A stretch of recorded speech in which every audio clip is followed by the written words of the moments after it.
자, 여러분 채아 반갑습니다. 우리가 오늘도 이제 안전 영역에 대해서 수업을 할 건데, 우리 지난 시간까지 이제 응급 상황이 무엇인지에 대해서 알아봤어요. 근데 오늘은 응급 상황을 어떻게 대처해야 되는지에 대해서, 어떻게 대처법을 하는지 대처법에 대해서 알아보도록 하겠습니다. 자, 우선 선생님이 이번 시간에 여러분들과 좀 더 잘 소통하기 위해서 새로운 마이크를 샀어요. 새로운 마이크. 그래서 좀 더 선생님의 목소리가 여러분들에게 잘 들리고 명확하게 전달이 될 수 있도록 좀 더 좋은 마이크를 샀는데, 이게 괜찮은지 모르겠어요. 뭐 여러 번 테스트를 해봤는데 뭐 그 전에 사용하는 것보다 훨씬 나은 것 같아요. 선생님 목소리가 뭐 깨꼬리처럼 잘 들릴 것 같아요. 자, 우리 응급 상황, 응급 처치에 대해서 이제 배울 건데, 자, 우리가 응급 처치가 왜 중요한지에 대해서 먼저 설명을 해줄게요. 자, 응급 처치가 중요한 이유는 부상 상태를 유지하거나 완화할 수 있답니다. 그리고 2차 손상을 예방하고 통증을 줄일 수 있답니다. 자, 우리가 2차 손상이라고 하는 거는, 만약에 내가 인대가 부러진 상태, 인대가 늘어난 상태에서 이제 잘 걷지를 못하고 있는데 거기서 한 번 더 크게 다칠 수가 있죠. 그러면 인대가 아예 끊어지거나 아니면 아예 골절까지도 될 수가 있겠죠. 아니면은 우리가 철가상을 입어서 이제 찢어지거나 까졌어요. 근데 이제 거기에 응급처치를 하지 않아서 세균이 들어가고 이제 다른 질병으로 이제 감염이 된다든가 그런 거를 좀 예방할 수 있다는 거죠. 그리고 가장 중요한 거는 통증 완화와 그리고 빠른 그 치료를 위해서, 우리가 이런 응급처치를 알고 잘 대처를 해야 된다는 겁니다. 자, 학습 목표 다 같이 한번 읽어보도록 하겠습니다.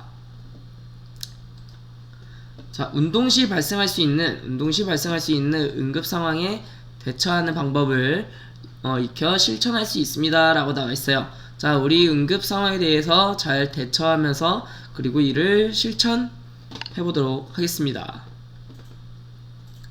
자, 응급 상황이 발생했을 때 신속하고 침착하게 대처하는 방법을 익혀봅시다. 자, 여러분 책 112페이지 한번 펴보세요. 112페이지. 자, 그러면은 여기 위에 피가 날 때라고 나와있죠. 보통 까지거나 찢어졌을 때 보통 이렇게 됐을 텐데, 이제 조금 심하게 까지면 피가 많이 나죠. 겉에가 이제 전부 다 까졌으니까는. 그래서 흐르는 물로 상처 부위를 씻기 라고 나와있죠. 그 112페이지 위에 보면. 그리고 그 상처 부위를 그 다른 이물질이 없고 그리고 깨끗이 흐르는 물에 씻어줘야 돼요. 씻은 다음에 이제 뭐 보건실로 가든가 아니면은 뭐 집에 있을 경우에는 부모님에게 혹은 이렇게 도움을 받을 수 있는 사람에게 뭐 상처 부위 압박을, 지혈을 도움을 받습니다. 혹은 본인 스스로 해도 되고요. 근데 이 압박할 때도 뭐 깨끗한 거즈로 해야겠죠. 거즈로. 네, 그 다음에 소독하고 약 바르기 이렇게 나와 있어요. 그러면 소독을 한 후에 상처 부위를 소독하고 약을 바르고, 그 다음에 뭐 반창고를 붙이거나 이제 붕대를 감아서 다시 2차적인 감염을 예방하고, 그리고 연고가 빠른 그런 살이 다시 새로운 살이 돋아날 수 있도록, 그리고 상처가 아물 수 있도록 도와주는 거죠. 뭐 이런 방법은 기본적으로 알고 있을 텐데, 흐르는 물에 바로 안 씻는 경우가 좀 많은 것 같아요. 대부분 친구들이. 그러니까 뭐 별로 대수롭지 않게 생각하는 경우도 많은데, 그래도 뭐 피가 많이 안 나는 경우는 뭐 지혈을 조금 이따 지혈을 할 필요가 없겠는데, 치혈을 나지 않는 경우인데 조금 다쳤다고 생각을 들면은 항상 그 부위를 먼저 깨끗이 씻어줘야 됩니다. 자, 두 번째 밑에 보면 삐었을 때라고 나와 있죠. 자, 삐었을 때는 보통 염좌라고 해요. 염좌는 관절을 지지하고 있는, 우리가 무릎과 무릎 사이에도 이제 여러 가지 인대가 있는데, 혹은 손가락 사이에도 관절을 지지하고 있는 인대가 외부의 충격으로 의해서 늘어나거나 찢어지는 상황을 말합니다 라고 나와 있어요. 자, 우리가 손가락이 보통 반대로 꺾였을 때, 그러니까는 우리가 관절 방향이 아니라 관절 방향의 반대로 혹은 옆으로 꺾였을 때 보통 인대들이 늘어나거나 찢어지는 경우가 많아요. 그래서 그런 경우를 우리는 삐었을 때 혹은 이렇게 말하죠. 염좌. 그 삐었을 때 위에다가 우리 지난 시간에 저번에 배웠던 그 라이스 기법이라고 써주세요. RICE 라이스 기법이라고 써주세요. 그리고 1번 안정 취하기, 안정 취하기 위해 R 레스트 그리고 2번 위에 이제 얼음찜질 그리고 I 그리고 아이스 그리고 3번 붕대로 압박하기 위해 이제 안정 취하기 나왔고 잠시만요 얼음찜질 나왔죠. 그 다음에 3번 붕대로 압박하기 하고 나왔죠. 이제 컴프레션 나왔고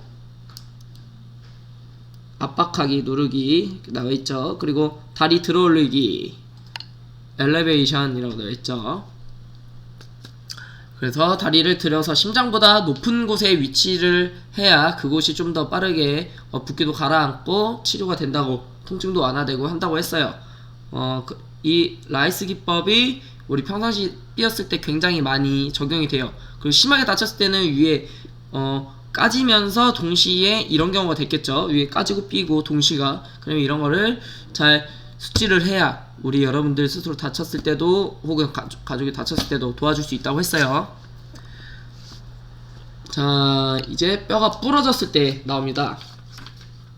부러졌을 때는 이제 골절이라고 하죠. 부러진 거를 공을 잘못 잡거나 혹은 공에 맞았을 때 뼈가 부러지는 경우가 있어요. 그러면은 이제 골절된 손가락이 부목대기라고 해요. 부목. 그러니까는 그 옆에 보조 지지대라고 말하는데 이제 손가락이 부러졌으니까 이 부러진 게 움직이면 안 될 거 아니에요. 그래서 이 부러진 손가락이 움직이지 않도록 고정을 해줘야 하는데 그렇게 튼튼한 뭐 손가락 같은 경우는 나무젓가락이면 사이즈가 딱 좋겠죠. 그래서 나무젓가락에 부목을 대고 그다음에 손가락 부목과 붕대로 고정하기 그리고 고정한 후에 이제 아예 손목까지 이제 안 돌아가도록 같이 조금 넓은 범위를 해야겠죠. 손가락은 여기 손목도 같이 인대가 이렇게 이어져 있기 때문에 여기까지 잘 안 움직여줘야 우리가 손가락이 빨리 또 날 수 있을 거예요. 근데 손가락 이외에 이제 다른 데 이제 발목이라든가 팔 이런 데 같은 경우는 이제 나무젓가락 수준으로는 안 되잖아요. 그래서 집에 뭐 좀 더 두꺼운 나무라든가 혹은 뭐 빗자루 있죠. 빗자루 아니면은 뭐 드럼 스틱도 될 수도 있고 빗자루도 있고 아니면 마대자루 뭐 이런 것처럼 좀 두껍고 좀 튼튼한 거 좀 큰 걸로 이렇게 해서 붕대를 잘 감아주면 팔 같은 데나 이제 다리 같은 데 좀 더 넓게 잘 감아줘야 됩니다. 그러니까는 다친 부위보다 좀 더 넓은 범위 안에 감아줘야 우리가 좀 더 빠르게 나을 수 있어요. 대신에 압박 수준이 너무 꽉 하는 게 아니라 우리가 그러니까는 움직이지 않을 정도로 해줘야 우리가 좀 더 피가 잘 통하고 그러겠죠. 보통 지혈이나 압박을 너무 꽉 하다 보면은 그쪽 피가 안 통해서 괴사가 될 수 있어요. 썩어 들어갈 수 있다는 거예요. 그 피가 통하지 않는 그 부위가. 그렇기 때문에 우리는 그러니까 적당히 이렇게 압박을 해주고 그리고 다친 부위가 보일 수 있도록 해야 됩니다. 그러니까는 만약에 선생님이 손가락을 여기를 다쳤어요. 그러면은 이렇게 부목을 아래로 대고 이렇게 감는데 어느 부위는 좀 보이게 할 수도 있겠죠. 그리고 그렇게 부위가 보이도록 이렇게 부목을 다친 부위가 아니라 다친 부위 옆에다가 대줘야겠죠.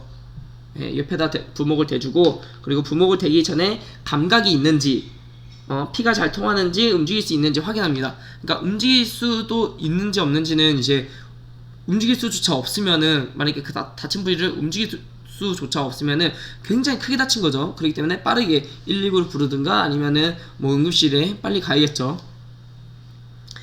그리고 조금 심하게 다친 경우는 이제 목이나 척추가 이상이 있을 때 목이나 척추를 다친 것 같은데 이제 뭐 잘 못 움직일 것 같을 때 그럴 때는 아예 건드리지 않고 빠르게 119를 부르고 그렇게 구조 요청을 합니다. 주변 사람들한테. 그리고 그 사람이 뭐 숨을 잘 쉴 수 있도록 혹은 편안하게 안정을 취할 수 있도록 한 다음에 응급차에 실려갈 수 있도록 구조대가 와서 구조할 수 있도록 그렇게 해줍니다.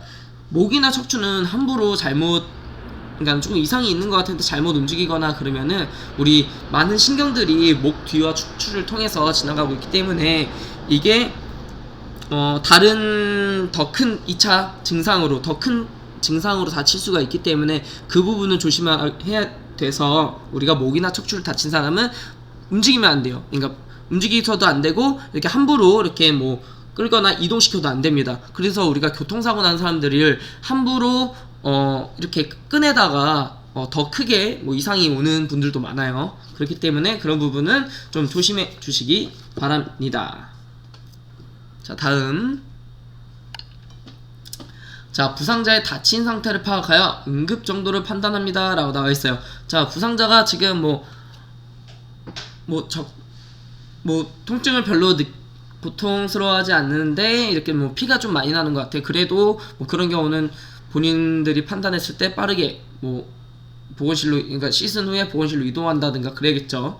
아니면은 친구가 잠깐의 휴식 후에도 계속 고통스러워하거나 뭐 이렇게 뭐 증상이 있으면은 그것도 위급한 상태로 볼 수가 있겠죠. 그래서 응급 정도를 잘 판단해야 합니다. 그래서 상황 판단이 굉장히 중요하다고 했어요. 지난번에도 상황 판단 잊지 말아요. 상황 판단. 그 상황 판단에서 얼마나 본인이 당황하지 않고 잘 대처하는 게 제일 중요하다고 했습니다. 응급처치 절차에 따라 침착하게 대처합니다. 그래서 우리가 당황하지 않고 다친 상태에서도 우리가 침착성을 가지고 있어야죠. 만약에 그러니까는 뭐 골절인데 인대가 늘어난 줄 알고 그렇게 대충 하면 안 되겠죠. 뭐 그래서 침착하게 이게 어느 정도인지 잘 판단하고 그거에 대해서 순차적으로 이렇게 라이스 기법을 한다든가 이렇게 하면 라이스 기법 순서대로 나가야 됩니다. 거꾸로 나가면 안 돼요. 이렇게 순서대로 잘 해주시기 바랍니다. 자, 다음. 그리고 자, 이제 본인들 집에서 가족들이 있죠. 가족들과 함께 역할극을 하며 안전사고 대처 능력을 기릅니다. 그래서 누구는 환자의 역할을 한번 해보고 누구는 주변 인물, 그리고 누구는 보건선생님, 뭐 이렇게 역할을 나눠서 환자를 보건선생님까지 혹은 119 구조대까지 이렇게 이송을 할 수 있는 건지, 그리고 집에 나무젓가락은 한두 개씩 있을 수 있어요. 아니면 그냥 일반 젓가락, 숟가락 이런 것도 있을 수 있으니 그거를 붕대나 이렇게 천으로, 붕대가 없으면 천으로 해도 돼요. 일단 최소한의 급한 대로 그런 방법은 써야 되니까. 그러니까는 뭐 천이나 스카프, 목도리 이런 걸로 감는 거를 한번 해보시면 좋을 것 같아요. 그래서 이런 연습 한 번이 진짜 여러분들한테 그게 조금 오랫동안 기억에 남아서 나중에 어떤 상황이 닥쳤을 때도 이렇게 충분히 대처를 잘 할 수 있습니다. 자, 마지막 정리하고 마칠게요. 자, 피가 날 때 대처 방법 출혈이죠. 흐르는 물로 깨끗이 부위 씻기, 그리고 상처 부위 압박, 지혈하기, 피가 나오지 않게 꽉 눌러준다는 거죠. 피가 나오는 부분을. 그리고 소독하고 약 바르기, 그리고 소독을 해서 균을 들어가지 않게 해주고, 그리고 약을 발라서 빠른 치료 도와주고, 반창고를 붙이거나 붕대 감기 해줍니다. 그리고 삐었을 때 대처 방법 안정 취하기, 이걸 라이스 기법이죠. 이거 딱 보면 떠오르죠. 자, 삐었을 때 염자 해서 이거는 R 라이스 기법, I, 그리고 붕대로 C, 그리고 E 다리 올리기. 자, 레스트, 아이스, 컴프레션, 엘리베이션 해서 휴식을 취한 후에 항상 얼음찜질 해주고, 그 다음에 붕대 압박, 그리고 다리 올리기 해서 최대한 붓지 않도록 도와주는 거죠. 자, 뼈가 부러졌을 때 대처 방법 골절이죠. 골절. 그 부목되기 대신에 그러니까는 상처가 있는 부위 반대편으로 해야 됩니다. 그러니까는 그 상처가 있는 부위 통증이 막 느껴지는데 그 부위에다가 대고 감으면 안 되겠죠. 그 부위 옆에 부분 혹은 그 부위 반대 부분에 댄 후에 붕대를 감아줘야 됩니다. 자, 손가락을 부목과 붕대로 고정하기, 그리고 손바닥까지, 그리고 손목까지. 선생님이 말했죠. 다친 부위가 연결된 인대, 뼈들이 있어요. 근육들이 다 연결되어 있단 말이야. 그렇기 때문에 그런 것들을 이인대가 여기만 연결되어 있는 게 아니라 여기까지 다 연결이 되어 있기 때문에 여기까지 해줘야 빠르게 우리가 완치될 수 있겠죠. 그리고 그렇게 다친 상태에서 빠르게 치료가 이루어져야 여러분들 후유증도 없어요. 나중에 부러진 친구들은 뭐 그러니까는 그런 경험이 있는 친구들도 있을 수 있겠는데 없는 친구들은 잘 모르겠어요. 근데 경험이 있는 친구들은 이게 부러진 게 나중에는, 그러니까는 조금 시간이 지나면서 성장기가 끝나고 이제 끝난 후부터는 이제 거기가 뭐 이제 계절에 따라서 조금 시큰거리다든가 뭐 이렇게 날씨의 영향을 받을 수도 있고 혹은 매우 연약해져 있기 때문에 또 다칠 수가 있어요. 그러니까 그럴 때는 더욱더 조심해야 합니다. 자, 이것으로 지금 대처하기를 어느 정도 마쳤어요. 근데 가장 중요한 거는 연습이에요. 연습 후 시뮬레이션 돌려보고, 그리고 이거에 대해서 내가 실천할 수 있는지 없는지, 상황 판단 잘 할 수 있는지 없는지 스스로 생각해보고 다짐해보는 게 가장 중요합니다. 알겠죠? 그래서 꼭 집에서 가족들과 한번 연습해보는 시간 가졌으면 좋겠어요. 그리고 출혈일 때, 그리고 삐었을 때, 그리고 골절됐을 때, 이 세 가지 다 연습해보시면 좋을 것 같습니다. 자, 그래서 학교 와서 또 연습해보기로 하고, 우리 친구들, 학교 가는 친구들과 그룹 지어서 더 실제적인 상황에 맞춰서 해보도록 하겠습니다. 자, 그러면 다음 시간에 또 만나요. 안녕.